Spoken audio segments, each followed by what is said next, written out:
Get right here. Thank you, not 4. Luke chapter 8. Yeah, sorry. Luke chapter 8, verse number 40 to verse number 48. Few verses. Bese siyakhuleka egameni lenkosi ethu Jesu.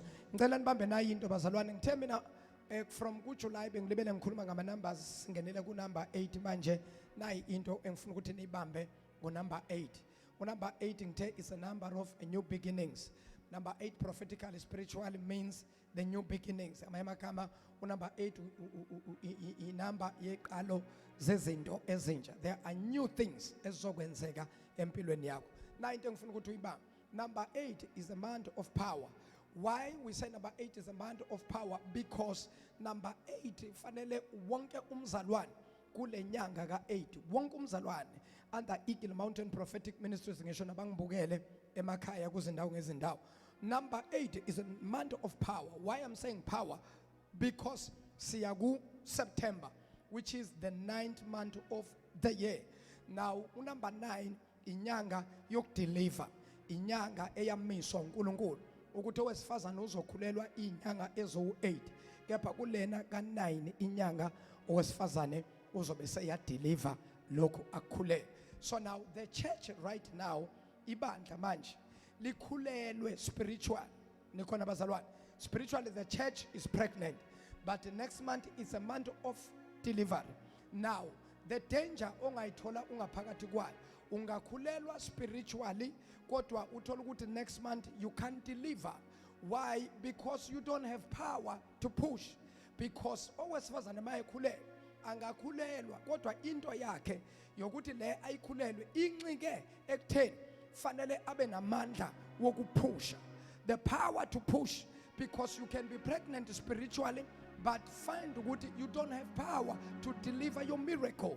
So now this month is a month of power whereby I'm praying, releasing the power kaNkulunkulu phezu kwabazalwane, releasing the power of the Holy Ghost, so that uSeptember nakafika ubeletha ungabi ne struggle, because inyanga le ka8 iyahlupha le kuqala ama complications kwinyanga ka8 mangabe ukhulele. By the time ufika kuSeptember inyanga ka9 ziyabuya ke la lana zizokhona no ongasidle nakuzidla ke izinto masokule nyanga ka9. Lana kushintsha yonke into, your attitude, your food, your everything, even the smell siyashintsha. Bangizwa kahle osisi nomama khona ekholono boyithandayo kodwa masola the colony ikunukela kabi uma ngabe usula kulezi nyanga ismela kabi nokudla khona ukudla owazi ukuthi I just love this food, but masola lokho kudla lokho awukuthandisisi kahle. Yini indaba? Ilento oyikhulele, yilento angaphakathi fanele uyideliver lento ikwenza ukuthi ezinye izinto ungayithandi. So ngamanye amagama abazalwane bekufanele ukuthi by this time ngabe kukhona ezinye izinto abathi angisakuthandi ukuthi nokuthi hayi angisakuthandi lokho yini hayi ngizwa nje ngingasakuthandi. Why ungasakuthandi? Because ngibheke kule yanyanga leya yokuthi ngibelethe kunento okufanele ngibelethe. Bazalwa angidlali mangisho nje kunabantu abazobeletha imisebenzi la, kunabantu abazobeletha imishado la, kunabantu abazobeletha imali, financial breakthrough la, kunabantu abazobeletha imizi la, kunabantu abazobeletha imoto la, kunabantu abazobeletha ama promotions nama increase khona la. Kube beningizwa benizothi yebo. Uphelile 30 minutes. Uphelile 30 minutes. Funda sisi verse number 40 to verse number 48. Hallelujah. Cela nje ngiphi indlebe ngeke ngisahamba emva kwakho, funda nje uzwe uyoqeda. Incwadi kaLuka chapter 8. Yep. Sizoqala ku verse 40. Kepha ekubuyeni kwakhe uJesu isixuku samthakazela ngokuba bonke babembhekile. Lapho ukuthi bebembhekile ngicela ukuthi ufake ukuthi ngokuba bonke bebamlindele. Kepha ekubuyeni kwakhe uJesu isixuku samthakazela ngokuba bonke babemlindele. Bheka kwafika indoda kuJayiru igama layo, ingumphathi umphathi wesinagoge yaziphonsa phansi ngasezinyaweni zikaJesu yamncenga ukuba angene endlini yakhe Yeah. ngokuba yayinendodakazi eyodwa kungathi ineminyaka eyi12 yona isifa kepha esehamba izixuku zamminyanisa owesifazane owayenomopho iminyaka eyi12 esekhokhele izinyanga konke abephila ngakho engenakuphulikiswa umuntu weza ngasemumva wathinta umphetho wengubo yakhe kwanqamuka masinyane ukugobhoza kwegazi lakhe uJesu wathi kuye kubani ongithintileyo na Abuza umakhelwane ubani ongithintileyo na. Indaba yami nje namhlanje lapho ubani ongithintileyo na. Akuphinde futhi bangabe lo ngapha kakhuluma ebuka lo ngapha umbuze lo mbuzo uthi ubani ongithintileyo na. Qedelela. baphika bonke How? wathi uPetro nababe naye Nkosi izixuku ziyakuminyanisa zikucindezele Yebo. kepha uJesu wathi ukhona ongithintileyo Hey kodwa Nkosi yami uloke iphinda uJesu into eyodwa nje ukhona ongithintileyo bathi hayi baba le obvious wonke umuntu la vele upressa uza kuwe wonke umuntu uyakuthinta uJesu waqhubeka wathi kodwa ukhona ongithintile bathi hayi bo baba ungakusho kanjani lokho abantu isixuku everybody is around you and everybody wants to touch you already abanye sebakuthintile uJesu wema wathi but somebody touched me. I don't care what you are saying but somebody touched me. Now baqala bahlehla manje uPetro uthi ayikhona ngeke lokho aphinde into eyodwa kusho ukuthi ikhona into ekhona ukhona ongithintileyo ngokuba ngizwile kuphuma amandla kimi hey Nkosi yami lo ngithintile akangithintanga nje inkinga yakhe laba abanye baningi abantu abangithintile anginankinga nabo kodwa this particular person nginenkinga yokuthi nginele nje ngathintwa uyena kwase kuba khona amandla aphumayo baba ngithintile laba abanye anginankinga nabo kodwa this individual this particular person lona inkinga yakhe eyakhe itouch ayifananga neyabanye abanye bangithintile nje bachazwa ukuthi bangithintile but this particular person ungithintile and then kwase kuba khona the power ngamanye amagama lo ungithintile wa withdraw amandla kimi. There is power that I have lost after this person touched me. Who is that person? I need to see that person who touched me. Because this individual person, she touched me or he touched me, and then something happened. And then who is that person? I need that person. I need to see that person who touched me. Everybody what mfundisi asasi. Everybody nabamthintile uJesu bahlehla ngoba lithi iBhayibheli bonke bathi asasi. Angiyazi mina into kaJesu uqedelela mntana uhlale phansi.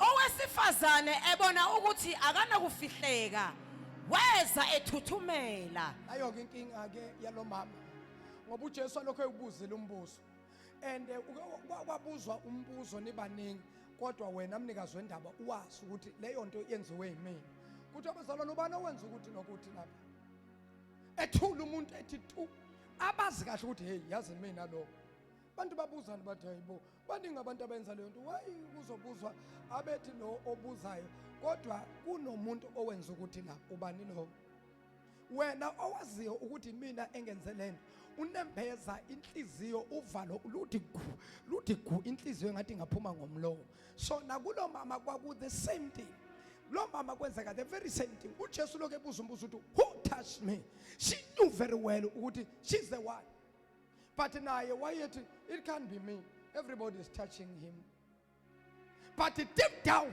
wayazi ukuthi I'm the one who touched him weza ethuthumela eziphonsa phambi kwakhe uJesu walanda phambi kwabantu bonke isisusa sokuba amthinte nokuthi usinde khona lapho walanda isisusa sokuba kungane ethinte uJesu qeda wayesethi kuye uJesu, Yeah. ndodakazi, Yep. ukukholwa kwakho kukusindisile, hamba ube nokuthula. Thank you. Hamba uhlale phansi.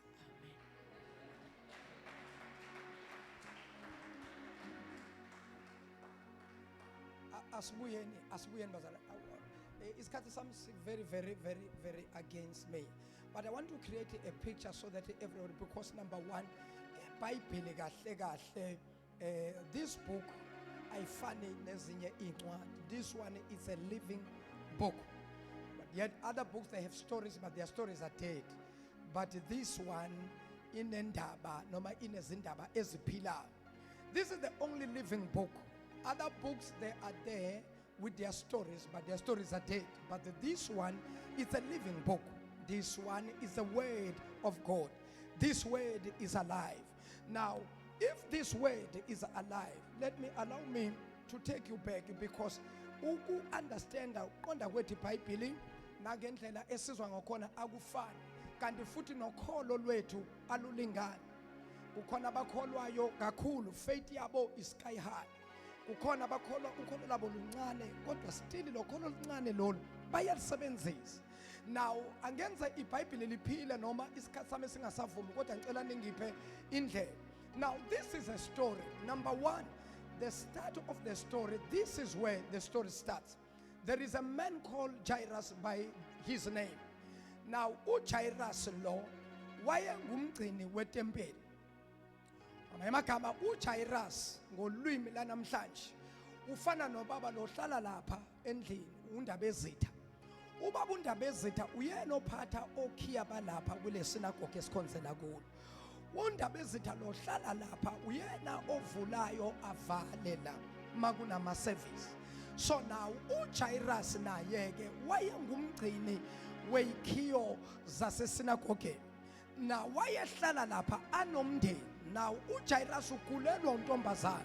Intombazana yakhe nje yayino 12 years. iBhayibheli emalisho nje intombazana incane elingana nalo. How old are you?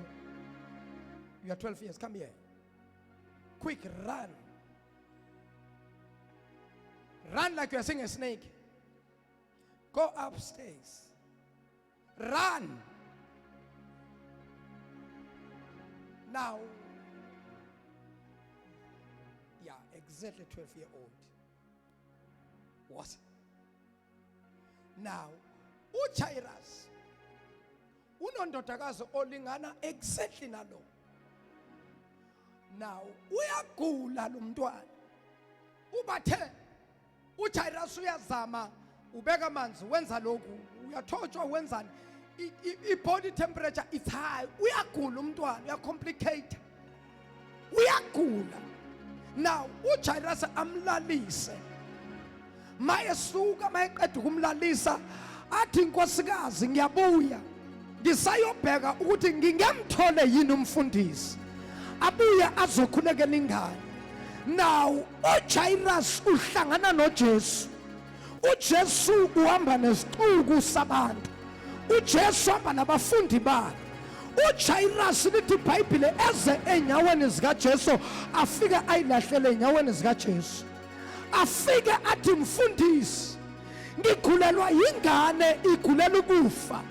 Ubungandlule baba yini ekhaya uyayibeka nje isandla uyikhulekele. While umfundisi asakhuluma noJairus bahambe babheke baqonde kwaJairus. Umfundisi uJesu lo uhamba nabafundi bakhe uJairus ubaba walo. Mabasahamba babheke kwaJairus bese kuvela othile wesifazane lo mama afike amise ngoba indaba sengiyithatha phakathi. Afika amise lolu hambo, amise le trip eya kwaJairus eya kubo kalo. Elithi iBhayibheli lo wesifazane kwakukhona owesifazane indaba eyodwa kodwa indaba ezimbili kodwa zihlanganisiwe kwaba ngathi indaba eyodwa ngoba umsusa walo wesifazane noma indaba yalo wesifazane siyizwa ngoba uJesu wayesendleleni ebheke kubo kalo kugula lo, basendleleni uhamba nobaba kalo. Now uJesu asendleleni ehamba nobaba kalona. Kusakuvela lo wesifazana naye awezwa umsindo endaweni, awezwa abantu bememeza bathi Jesus, Jesus. Everybody was shouting this powerful name, because this name is not just a name, but is the name above every other name. Oh, what was church? Ibandla selijwayele ukubiza igama likaJesu nje, igama likaJesu sosilithatha nje ngamanye amagama, kanti ayikho. When we begin to call the name of Jesus, the name of Jesus is a powerful name. The name of Jesus is the name above every other name.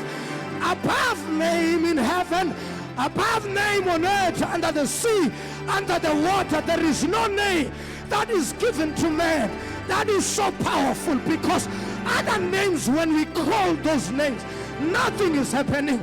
But when we begin to call the name of Jesus, every demons, they tremble under the sound. Come on, come on, come on.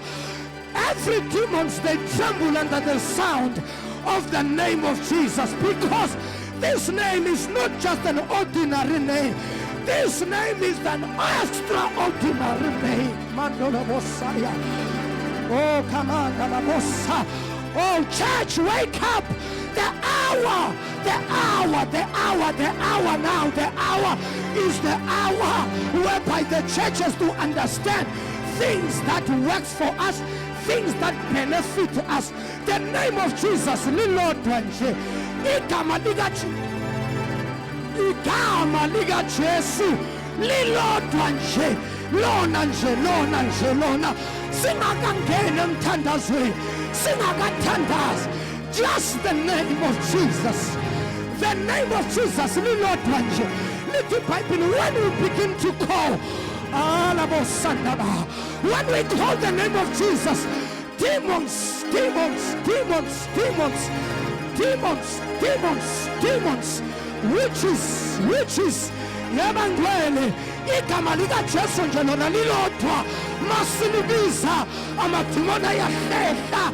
Hayibo, leli gama nje lona lilodwa, masilibiza abathakathi bashayeka phansi. Leli gama nje lilodwa, maye kodwa ibandla yini indaba izinto ezisebenzelayo siyithathele phansi, nilibiza noma kanjani. That is why ninganisebenzeli, mina liyangisebenzela igama lika Jesu. When I start calling the name of Jesus, there are things. When I call this name, Mandorobosa, when I call this name, Mitabosa, when I call this name, Rendemosa, when I call this name, Mitabrosta, when I call this name, Elabokosa, when I call,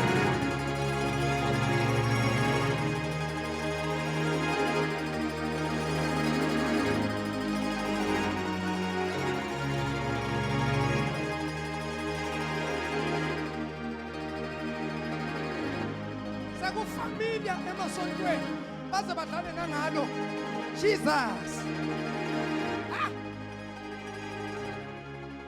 You can play Jesus, but hey, it's a serious name. It's a powerful name. Now when I say Jesus, calling the name of Jesus from the deep down in my belly, when I say Jesus from my belly, there is something of another because I'm calling the name that is above every other name.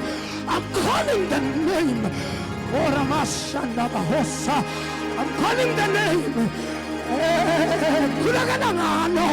Ngoba mangabizanga igama lika Jesu noma ngababeka abantu izandla akwenzeki kahle, fanele ngibize leli gama, because when I begin to call the name of Jesus, demon sicknesses, they know this name, and they understand that this name is given power upon every other name. There is no name that is exalted, there is no name that is uplifted than the name of Jesus. When we call the name of Jesus, iminyango evalekile masibiza igama likaJesu iyavuleka. Webangcwele masibiza igama likaJesu izifo ezikubantu ziyaphuma. Masibiza igama hey man ukhanywa botikolosho ukhanywa izinto ebusuku. Bizigama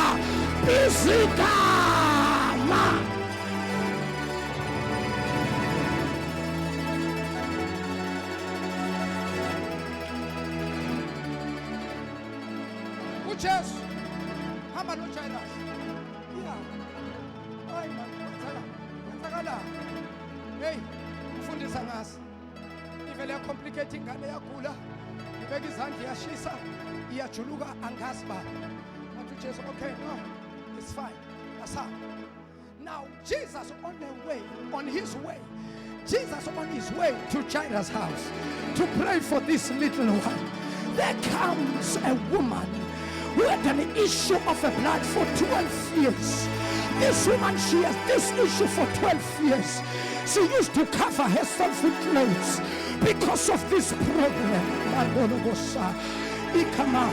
Bring that cloth. Oh, Shandamasia. Oh, Lord, have mercy. Oh, Jesus. His name is Jesus.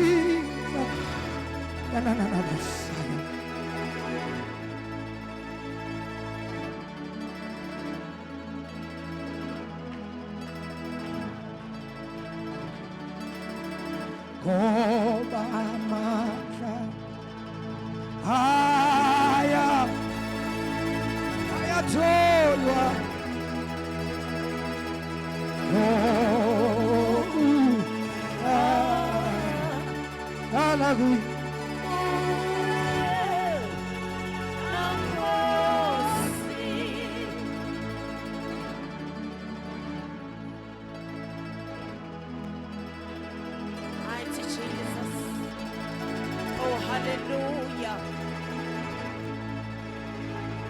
This is a woman with an issue of a blood. A woman of low self-esteem. A woman who had everything, but at the end of the day, she doesn't have anything anymore. This is a woman with the issue of a blood. She heard the sound. People passing by, shouting the name of Jesus, because the name of Jesus is powerful. Now she heard the sound of the name of Jesus. The Bible says she said to herself, oh, I'm hearing the sound outside. There are people who are calling this name, yet I'm dying in this house. I don't have money, I don't have food, I'm waiting for my death. Now she heard the sound. People shouting, Jesus, Jesus, Jesus. And when the Bible says she told herself, she said, the Bible says, she said, I will rise and go to him. And when I go to him, I don't want to touch him. I know many people, they want to touch Jesus. I don't want to touch him, but I want to touch the hem of his garment. I don't want to.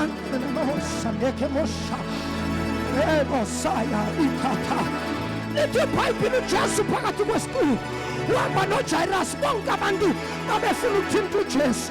Abanye bajambe, abanye bafohle, bapave indlela, bafuna ukuthinta uJesu, babefohla abantu. OPetru bevimba. Hayi man, bazalwane ujahile umfundisi, ujahile man bazalwane, Nkosi yami siyaxolisa. Ujahile umfundisi usayokhuleka kunondodakazi kabalo uJairus ushonile man, ukuthi uyagulugulela ukufa. Bazalwane siyaxolisa, mdedelele umfundisi. Abantu bafohle bathi siyamfuna, sifuna ukumthinta. Abantu hayi kahleni ibathe iprotocol kaJesu, bafohla abantu bathi hayi baba nje ngicela nje ukumthinta kunengane yakithi egulayo. Ngiyakholwa ukuthi mangathinta uJesu ingane yakithi egula izophila. Kunengane yakithi admithiwe sesibhedlela ngiyakholwa ukuthi bangathinta nje uJesu izophila. Kodwa Nkosi yami, kunengane yakithi egulayo ile kwagobela selokhu yahamba ithi yothwasa, ngizile ukuthi igulela ukufa. Mina ngiyamkholwa uNkulunkulu, ake ningivumele uJesu angithinta ingane yakithi izophola. Bafohla abantu bamthinta uJesu abantu, kodwa lithi iBhayibheli kwabakhona owesifazane owayesegula isikhathi eside iminyaka ewu-12 asasebenzise konke seyiphelile. Ngoba liyaphela leli phepha, liyaphela. Lithi iBhayibheli seliphelile leli phepha, angasanalutho. Wayehleli kwakhe alindele ukufa, wazi umsindo ngaphandle. Shouting the name of Jesus. Somebody say Jesus. Somebody say Jesus. Come on, church, shout this name. Shout Jesus. Shout Jesus. Jesus. Shout Jesus. Jesus. No. Little Bible was wrong. I have a picture.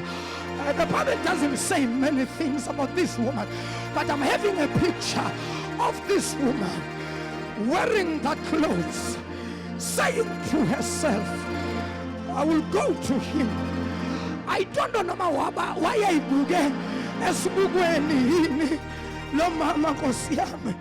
Nginesithombe nje sakhe egqoka ingubo yakhe ethi Nkosi yami mangisuka la ndiyakuya. Ngifuna nje angifuni into eyiningi, ngifuna nje ukuthinta umphetho wengubo yakhe. Ithi iBhayibheli waphuma wafika ngempela, nasi isixuku sibunganyela uJesu. Ithi iBhayibheli weza lo wesifazane uthe nasasondela lapho uJesu akhona. Nginesithombe nje bamba isidwaba sakhe ngoba phela inkinga yakhe ilapha. Kodwa Nkosi yami angazi noma bangizwa na, inkinga yalo mama ilapha.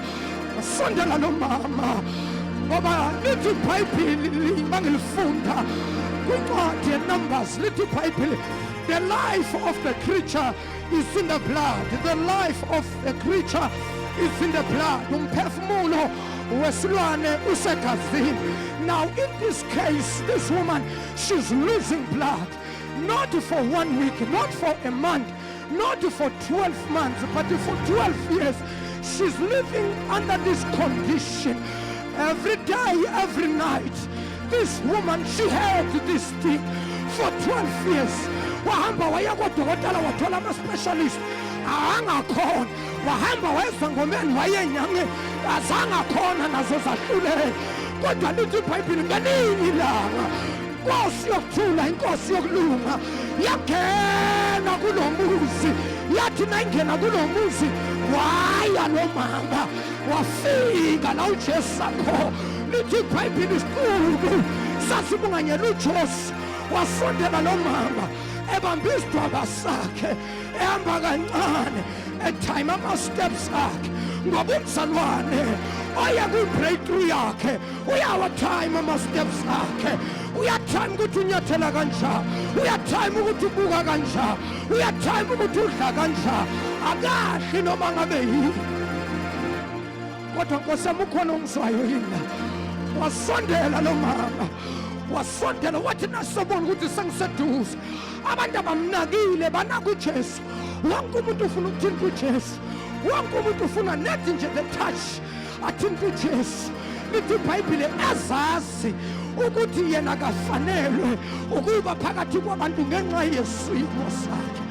Lithi iBhayibheli wasondela wathi nasasondele wabe sayedolweni. Lithi iBhayibheli waguqa ngamadolo, wabe sayakhasa, wahamba ngamadolo.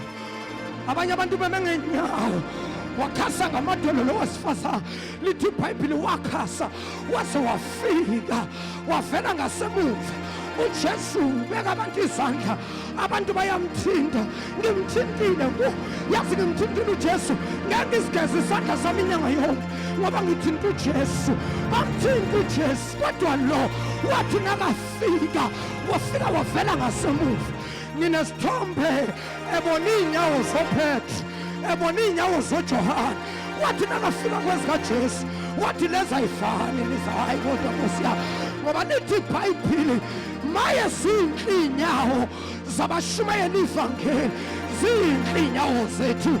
Ungayibona wena kodwa zinhle iy'nyawo zethu. La sinyathela khona sinyathela kugula abantu baphile, la sinyathela khona sinyathela abantu bahluphekile hayibo, la sinyathela khona sinyathela thina kushintsha izinto. Yini indaba iy'nyawo zethu zigotshiwe amazulu, nasinyathela egcekeni lakho kunemithi, kunamakhubalo, kuna yonke into. Masinyathela thina, masinyathela egcekeni lakho ziyafa izinto zabaloyi. Yini indaba iy'nyawo zethu zinhle. That is a little iBhayibhili sibonyawo nhle, zinhle iy'nyawo zethu. Jesus. Oh, hallelujah. Wafika wasibona ezoPetru, wasibona ezoMatthew, wasibona ezoJohane. Wathi kodwa Nkosi yami, kukhona abantu babelokhu bethi, kodwa ubani lo? Mama yini ngani? Wenzani mama? Axolisa. Iyaxolisa Nkosi yami baba. Iyaxolisa. Ngoba wayazi into ayifunayo. Bazalwane, ensindisweni mawuzothola isibusiso, uzothola ibreakthrough, kunabantu abazokukhuba. Hayi ukuthi uyokhutshwa abantu abangakholwa, uyokhutshwa abantu abakholwayo abahamba noJesu. Abanye bahamba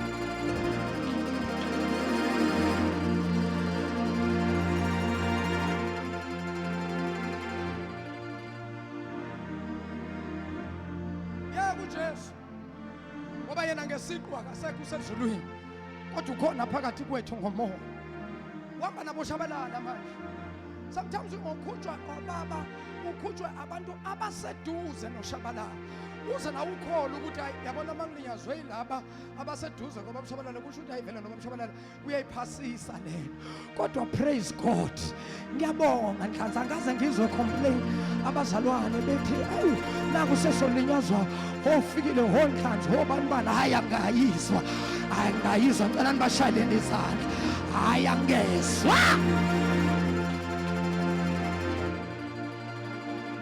Wafika noma uvalo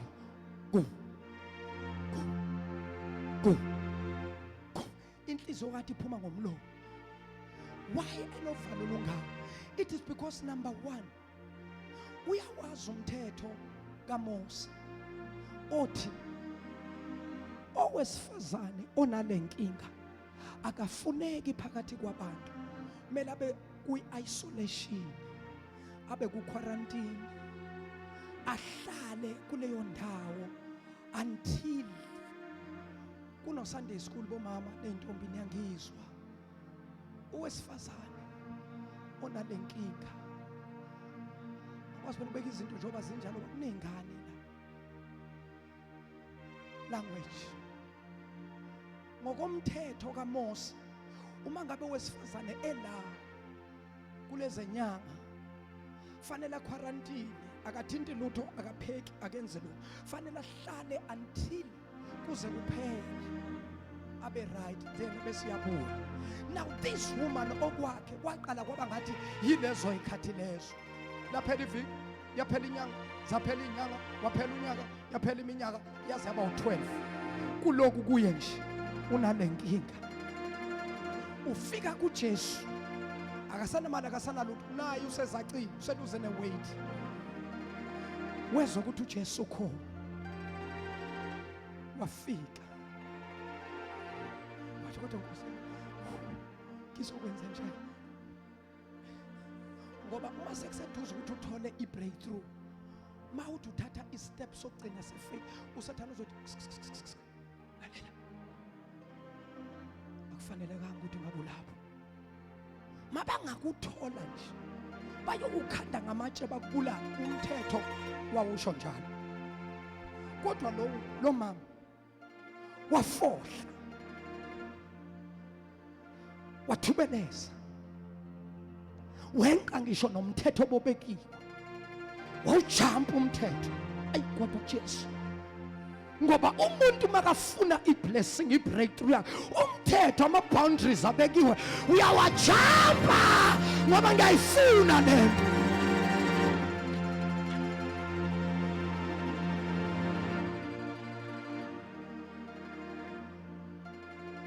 Wenzani lo? Mama maniphakama bazokulimaza abantu. Wenzani? Kaloku axolisile nje ukuthi uyaxolisa. Uyayazi into ayifunayo. Umuntu oyaziyo into ayifuna, noma bathu abantu bakhuluma bathi I know what I want. I know what I want. I know what I want.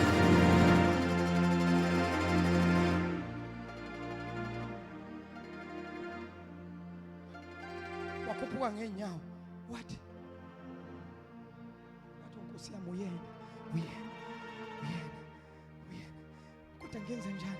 Nkosi yami? Mangabonakala lana uvisho ukuthi namhlanje ngiyafa, kodwa ubuye wacabanga wathi ukuphila nokufa kimi kuyefana, ngoba ngihleli kule yandlu, angisebenzi, ngiyagula, ngiyopha usuku nemini, ngiyopha. Wathi hayi, mangifa angife kube kanye, ngiyamthinta.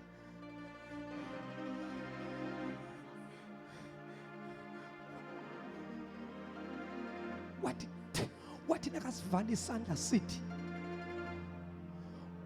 kwathi kuJesu, kwathi kulo wesifazane,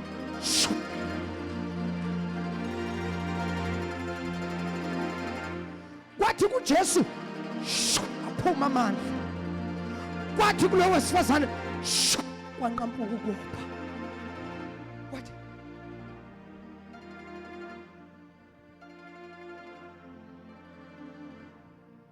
lithi iBhayibheli wahlehla ethuswa ukuthi nangu uJesu naye.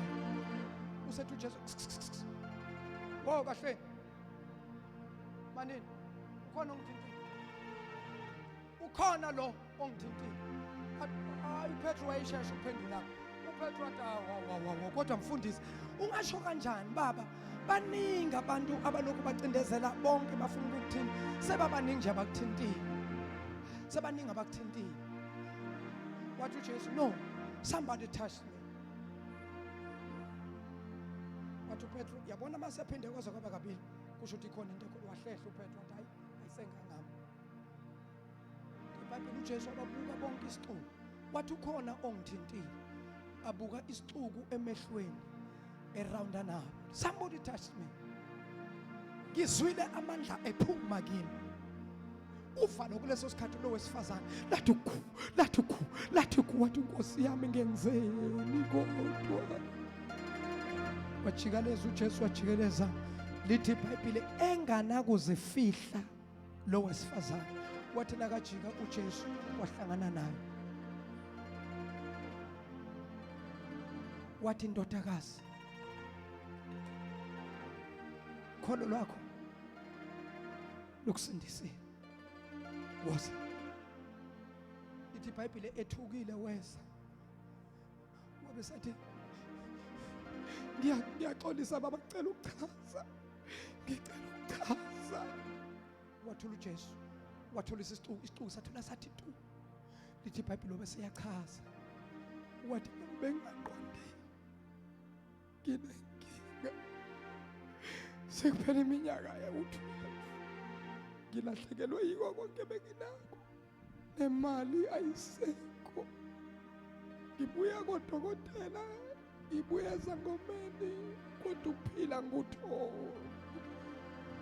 Lithi iBhayibheli waqala walandisa isitori sakhe. Ngamanye amagama, kwisixuku esasilindele izwi kuJesu ngalelo langa, abangalithola kuJesu izwi, balithola kulo wesifazane.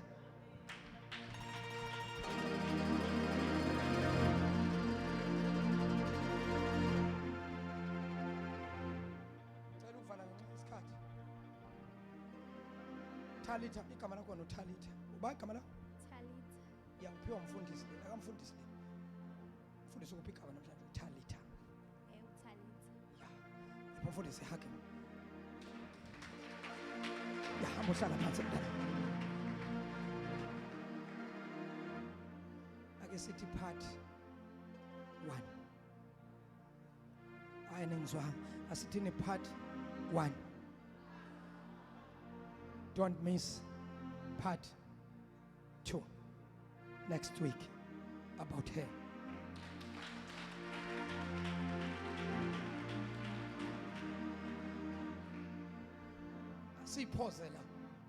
Siphoza la lo mama esechaza ngempilo yakhe ukuthi yini lembekela phambi kwaJesu njengoba nje esethinta uJesu. Siqhubeke nayo next week ngenxa yesikhathi sawo. God bless you. Thank you for your time. Thank you for your time. Thank you for your time. Thank you for your time. Catch me next week as I continue with this message, because after this message there is a breakthrough that is going to happen to someone. Please support. Make sure that you sow your seed. Make sure that you give your offering under this anointing. God is going to open doors for you. May the good Lord bless you. I am your pastor, MJ Tshabalala. I salute you.